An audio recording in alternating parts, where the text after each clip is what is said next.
What's up, y'all? Welcome back to the Zay Moolah Sports Podcast. I'm your host, Isaiah, and on today's episode, I'll be giving y'all my top 25 week 9 college football picks slash predictions. So, without further ado, let's get straight into it. So, first up, we got the Oklahoma Sooners taking on the Kansas Jayhawks. And Oklahoma, man, survived one last week, y'all, as they nearly escaped UCF.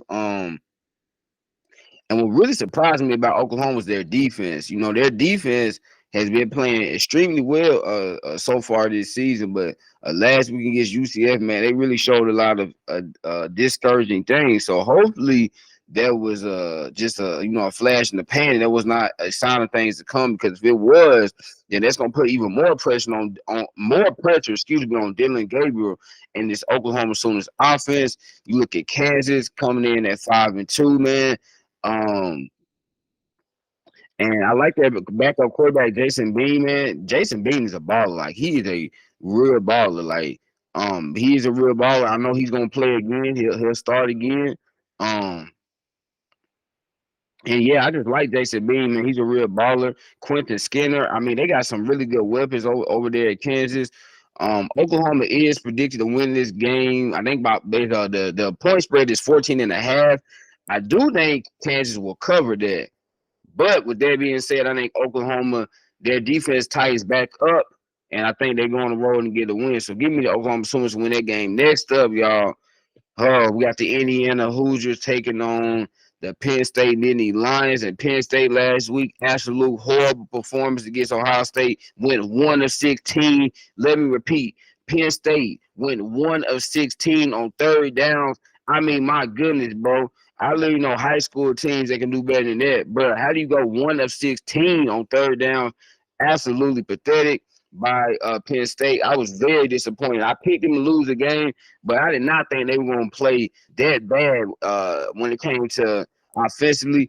They were just really, really, really, really god awful, y'all. I mean, that's the best way I can describe it. You look at Indiana under Tom Allen. Tom Allen, brother, your time is done. I think you should be fired.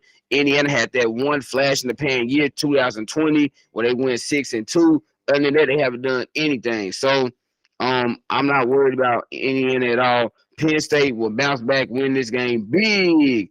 Next up, we got Florida State Seminoles, man, taking on the Wake Forest Demon Deacons. And Florida State, y'all, man, what a performance last week against Duke. I told y'all that kid, Keon Coleman, man, one of the best wide receivers in the nation. Jordan Travis. I know Johnny Wilson got injured last week. I'm pretty sure he's playing, though, this week. And yeah, Florida State is a legit national championship contender. And you know, games like this in the past, I'm not gonna lie. If this was Florida State, maybe say 3, 4, 5 years ago, I think they would have lost this game. But I think this year, this team is for real. They are legit. Like I said, they are for real championship contenders. Wake Forest, man, coming in this game 4-3. Wake Forest, I'm not worried about y'all. So give me Florida State to win this game big again. Next up, the game of the day, where college game day is going to be. The Oregon Ducks, man, taking on the Utah Utes. You look at Oregon, man, with a big bounce back win last week against Washington State at home. You know, they needed that win after coming off a really emotional, heartbreaking loss against the Washington Huskies. Bo Nix and the crew got back in check, and they won that game last week against Washington State. You look at Utah, man, with a last-second field goal to beat the USC Trojans last weekend. I mean, what a game that was for Utah, man. Going on the road without your starting quarterback, Cam Rising, and you get it done in the fashion that they did. Wow, man. Utah's offense looks pretty darn good. Now, I don't know if that's because USC's defense is so bad, but, man, Utah's offense looked really, really, really, really good last week. So because of that, man, and because they're home, and because Utah has literally not lost a home game since the 2020 season, give me the Utah used to upset and beat Oregon. Excuse me, I know it surprised a lot of people, but give me Utah to win the game, man. At home with that defense and that crowd. Whoo, and college game days there, yeah. Give me Utah to win that game. Next up, we got the Georgia Bulldogs taking on the Florida Gators. Georgia, I mean, they just keep on rolling. I mean, what more has to be said about Georgia, man? Kirby Smart. I mean, my goodness, that dude is really building a powerhouse down there in Georgia. Give him the utmost credit and respect, man.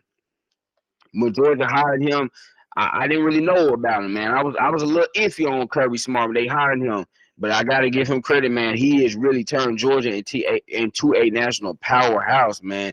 And they might be the first team to three-peat ever, so that would be really crazy if they did something like that. Look at the Florida Gators 5-2 under Billy Napier. Florida, I mean, not much to be said. Graham Mertz, I mean, I don't know, man. Florida, I'm just now high on Florida. I'm not too big of a fan of Billy Napier. I think he's an okay coach, but I just don't think he is the kind of coach that Florida needs, right? Like Florida, you look at that kind of program, they need a coach that's like very like intense and motivational. Billy Napier, he's a nice guy, right? He's a nice guy. And ain't nothing wrong with nice guys, but at Florida ain't got time for no nice guys. So because of that, and because, man, come on, I mean, it's Georgia. Give me a Georgia Bulldogs to win that game. I think it will start out close because we know Georgia likes to start slow. So because of that reason, it will start out close, but Georgia going to win this game, running away in the second half. Next up, we got the BYU Cougars taking on Texas Longhorns. And, man, unfortunately with Texas, man, Quinn Ewers got injured last week. Seems like he's going to be out for a few weeks, y'all. I really hate it for him because Quinn Ewers was making a lot of plays, playing very well. They will turn to their their red shirt freshman, QB Malik Murphy. And yeah, y'all, I just really hated for Texas. Really hated for Texas. Really hated for Quinn Ewers. He was playing some pretty solid football this year. So the fact that he is now injured with this injury that he has sustained, man, I don't. It doesn't look good. You know, we saw his shoulder all wrapped up, and I was like, oh, that I knew it was his AC joint. When I seen the shoulder wrapped up like that, I knew it was probably his AC joint, which it is. And so,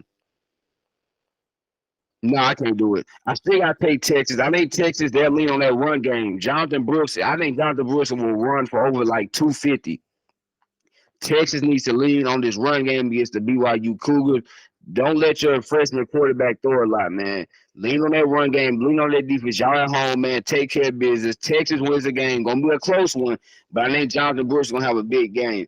Next up, speaking of a big game, we got a big ACC showdown. The Duke Blue Devils, man, taking on the Louisville Cardinals. You look at Duke last week, man.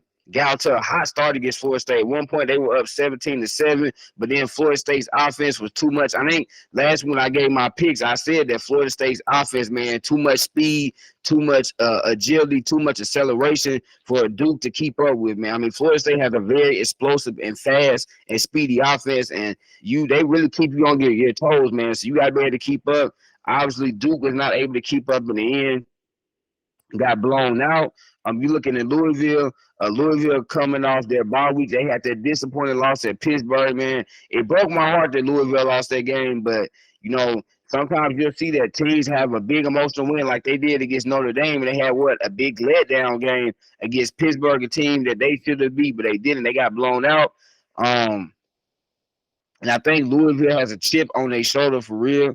They still got a lot to play for, right? Let me tell y'all, Louisville, everything they want to steal from, they still got a lot to play for. They're 6-1, still have a lot to play for. They're at home, man.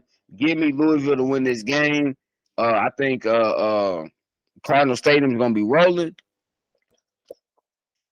And I think Louisville will get the win to move to 7-1 and keep their ACC title hopes alive. Next up, we got the Pittsburgh Panthers taking on Notre Dame, Fighting Irish. And Notre Dame, man, comes to this game at 6-2.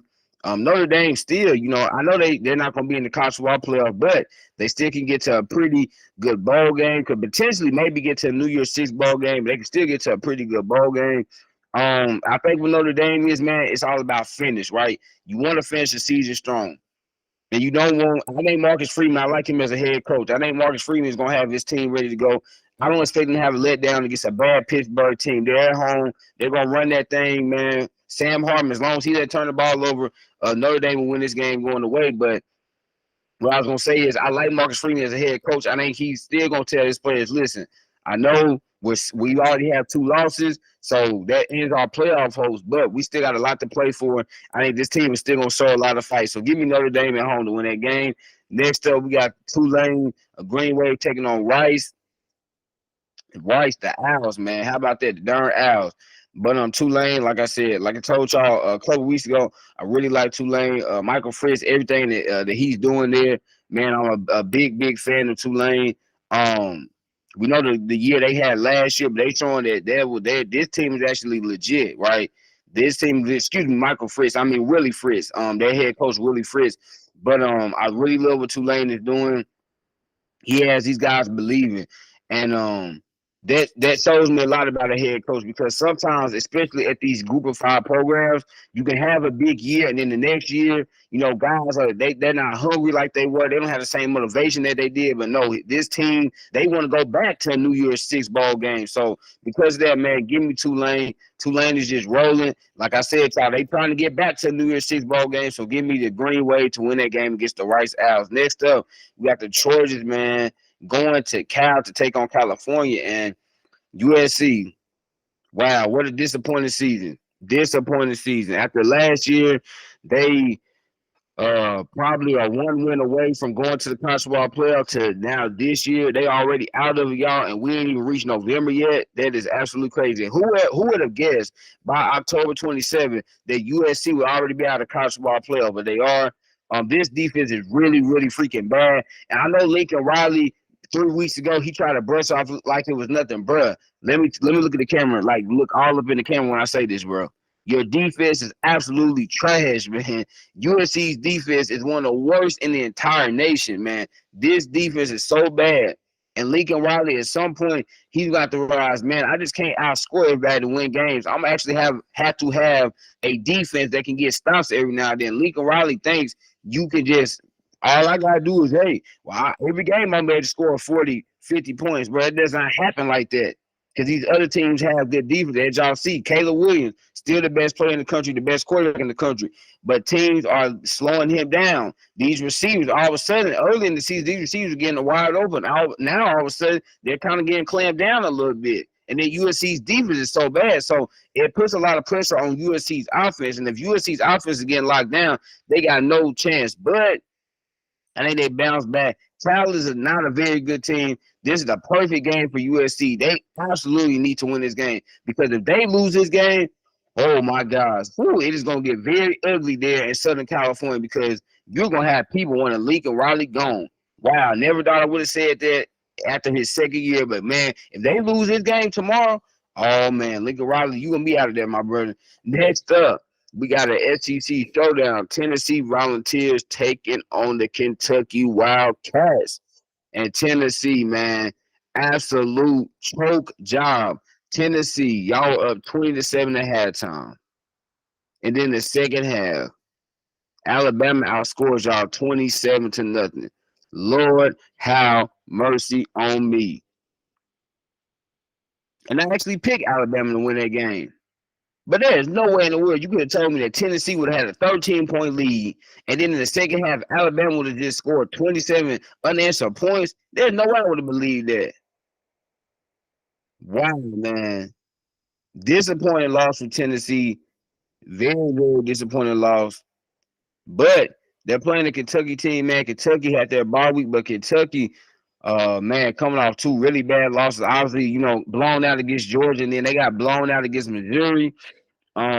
But they're at home. They're coming off a bye week. So that bye week hopefully should get them back recharged, be energized. But Devin Leary has been pretty bad this year.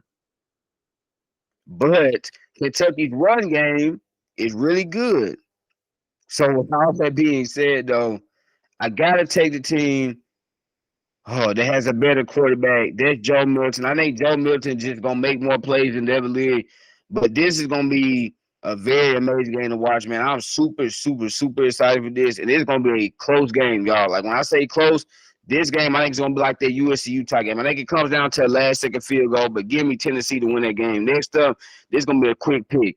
Air Force against Colorado State. Air Force 7-0, man. This is the 4th time in program history they got off to a 7-0 start. Their best, I think this is their best start since the 98 season. And Air Force obviously has their mind, just like Tulane does, on a New Year's Six bowl. Colorado State, AJ Norvell, bro. Hey, your mama ain't treat you right, my brother, because maybe you do need to wear them hat and glasses because y'all ain't doing much winning. So with that being said, give me the Air Force Falcons to keep rolling, move to 8-0. Next up, y'all, got our final games here. Washington Huskies taking on the Stanford Cardinals, and Washington. Woo, Washington. What happened to y'all last week? Y'all still hang on to that Oregon win? Man, I mean, talk about Washington 15-7 against Arizona State at home. Absolutely disappointing performance. And man, the first time that I've seen all season Washington's offense just could look completely out of sync like that. But again, Michael Penix Jr., we know the weapons that they have on the outside of receiver. I mean, Washington, I still very much believe in this team. I just think they were probably taking Arizona State for granted. And secondly, they were also still hanging on to that big emotional win over Oregon. So I ain't worried about Stanford. Look, Stanford had a very impressive win. Obviously, comeback win against Colorado, coming back from 29-0. But Stanford, they're a good football team. Nah, even though I picked them last week to upset UCLA, hey, bad pick for me. But hey, thought they could have done it, but nah, they ain't gonna upset nobody this week. Give me the Washington Huskies to win that game. Next up, I mean, if I didn't even talk about this game, man, Ole Miss against Vanderbilt. Ole Miss, Jackson Dart, Quinshon Judkins, big win. Not even going to talk about that game. Ole Miss big. Next, we got Ohio State taking on the Ohio State Buckeyes taking on the Wisconsin Badgers. Ohio State, man, Marvin Harrison Jr., he might just be the second best player period. Not just the best receiver in the nation. I think he's a second best player in the entire nation behind Caleb Williams, man. I mean, my gosh, 11 catches, 162 yards. Man, him and Kyle McCord, y'all, that chemistry continues to build. Wisconsin. Yeah, y'all just don't have the speed. Y'all don't have the explosiveness offensively to keep over Ohio State. Because Ohio State gonna move the ball and they're gonna score. And Wisconsin, they still don't have it. I know everyone thought Wisconsin was gonna be different. But they still, to me, they look like the same offense like they were in the Paul Christ. They still look like this looks like a Paul Christ led football team, man. Because Wisconsin still cannot throw the ball consistently down the field. So give me the Ohio State Buckeyes to win that game big once again. Next up, we got the Colorado Buffaloes taking on the UCLA Bruins, and UCLA, man, great win last week against the Stanford Cardinals to move to 5-2. You look at Colorado; they come off that bye week, man. Obviously, still disappointing loss. You know, I was listening to Deion's press conference. You can still tell he's pissed off about the game, and obviously, he has every right to be pissed off still about that game. I mean, there's no reason you're up 29-0. And then you literally give up 43 points. Colorado absolutely has to fix this secondary, man. This secondary is really what's holding them back. Like, I don't even really feel like it's their D-line, even though, yes, they need some more boys on that D-line. I don't feel like it's their linebacker. You know, this secondary, their corners are really outside of Travis Hunter. And last game, I don't want to really say, I don't want to say much about Travis because we know he was coming back from an injury, man. He missed a couple of weeks. I don't really want to say nothing about Travis. Yes, did he get beat against Stanford? Yes, he did. But it's that other side, man. Colorado desperately needs to upgrade this secondary. I'm sorry, Deion, I love you, man, but I just feel like y'all's defense is really bad, particularly their secondary. So giving the UCLA Bruins to win that game at home. Next up, Old Dominion versus James Madison. And all I'm going to say is this, man. James Madison is 7-0, y'all, and it's so ridiculous because of a stupid NCAA rule that we won't even get to see James Madison play for a bowl game. But James Madison, hey, I love y'all, man. Y'all can move to 8-0. I really wish y'all could freaking play in the bowl game, but these stupid rules is prohibiting y'all from playing the bowl game. So dumb. Next up, though, but y'all going to win the game. Next up, we got the Tar Heels of North Carolina taking on Georgia Tech Yellow Jackets and UNC, man. Mac Brown, what happened? Losing to the Virginia Cavaliers at home, winning Virginia at home. It would have been one thing, maybe if you were playing in Virginia. Even if you were playing in Virginia, I would be like, how'd you lose to Virginia? But at home, you lost that game. Your defense looks absolutely pathetic. That right there, I think honestly, y'all, UNC has no shot of making the college football playoff. I don't think their resume is gonna be strong enough. I really don't, because they really don't have too many impressive wins on their schedule. That loss right there, I feel like just ended UNC's chance to go to the college football playoff. Now, I'm not saying they still can't go to the ACC championship, because they can. But you look at the rest of UNC's schedule. It's Georgia Tech, then it's Campbell, then it's Duke, then it's Clemson, then it's NC State. I mean, the best win on there would literally be Duke. For the remaining schedule, it would literally be Duke, right? And even Duke, I mean, Duke is 5-2 at this point. So I think UNC is out of it. But they're lucky because Georgia Tech has got a good football team. Listen, I know Georgia Tech had that win against Miami a few weeks ago, but that was because Mario Cristobal didn't know what the heck he was doing. He should have taken a darn knee. But and then UNC bounced back, man. They better have a chip on their shoulder. That chip better be big, boy. Better be a big chip on their shoulder. Give me the Tar Heels to win that game and bounce back to move to 7-1. And final game, man, we got the Oregon State Pac-12 after dark, as they call it. We got the Oregon State Beavers taking on the Arizona Wildcats. And, man, Oregon State just keeps on rolling, y'all. I think Oregon State's going to be a sneaky potential playoff team if they can win these final games down the stretch. They can definitely make some noise. Their schedule is kind of setting up pretty nice, too. Oregon State, I know they still got to play like Colorado. I think Oregon State also still has to play Stanford, so they can win that. But then they do got to play Washington and Oregon. So, you know, it's going to be tough for them. Then you're looking at Arizona, man. Arizona, wow. Arizona's been a big surprise to everybody, I think, this year. I don't think anybody saw Arizona being, 4-3 right now. It's a big surprise that Arizona is 4-3. Obviously, you know, they come off their bye week a couple weeks ago. They blew out, y'all. Absolutely blew out the Washington State Cougars. So it's a tricky game. I think the line on this game is only like 6.5 Oregon State. So